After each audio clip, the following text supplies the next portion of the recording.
A very good morning to dear students. In this video, we are going to study about chapter Gravitation class 9th.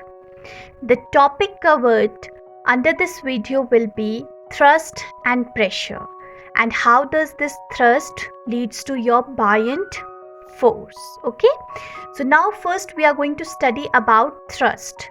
What is thrust? The force applied on a surface in a direction perpendicular to the surface is called as thrust.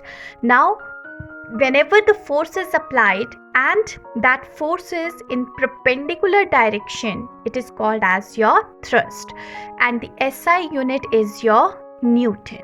Thrust is nothing else, it is just a simple force acting in perpendicular direction. Now, pressure. What is pressure? The effect of thrust per unit area is called as pressure. So pressure is thrust upon area, and thrust means force. The SI unit of pressure is Pascal, and it could also be written as Newton per meter square.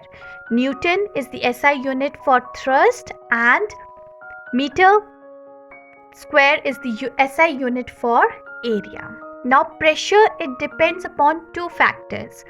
First one will be force and the second one will be area.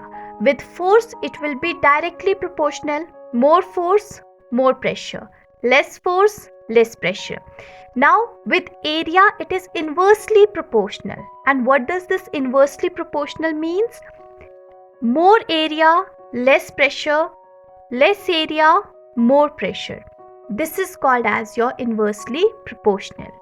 The same force produces less pressure if it acts on a large area, but can produce less pressure if it acts on a small area. This means that it is inversely proportional. Okay? If you have more area, less pressure will be there. If you have less area, more pressure will be there. We have some common days examples in our day-to-day life. We come across these examples. Okay, like we have school bags having white straps. Why does our school bags have white straps? The reason for this is the weight of the bag may fall over a large area of the shoulder of the student, producing less pressure on the shoulder. That means if area will be more, the pressure produced will be less. Why? Because area is inversely proportional to pressure. Okay. Another example could be why the tractors have broad tires. The tractors, they have broad tires. Why? Because with broad tires, you are increasing the surface area.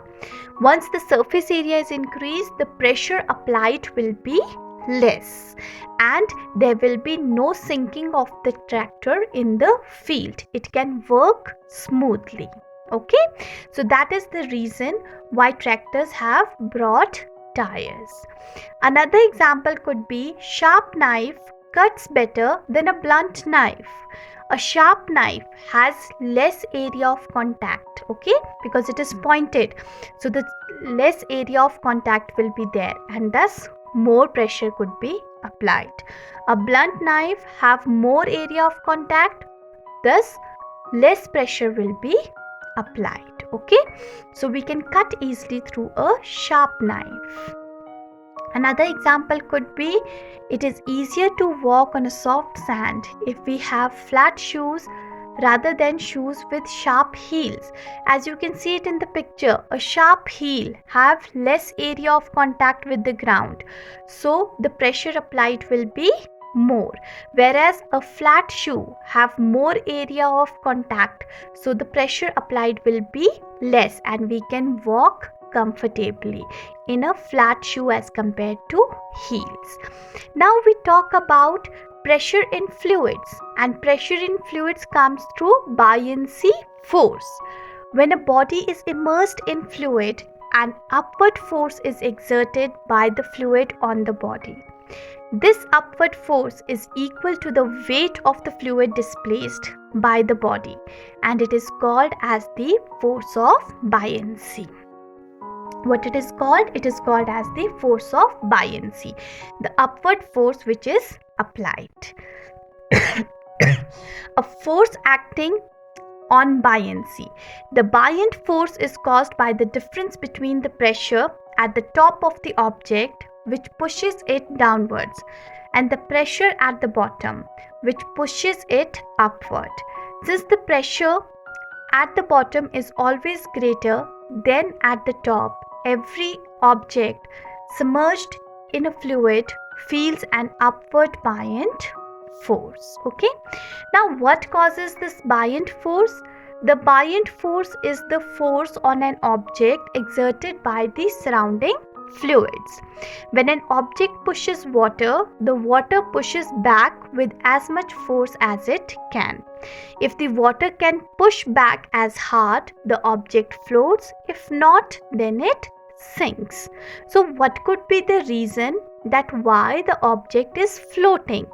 The reason for the objects to float is things float if they are less dense than the fluid they are in.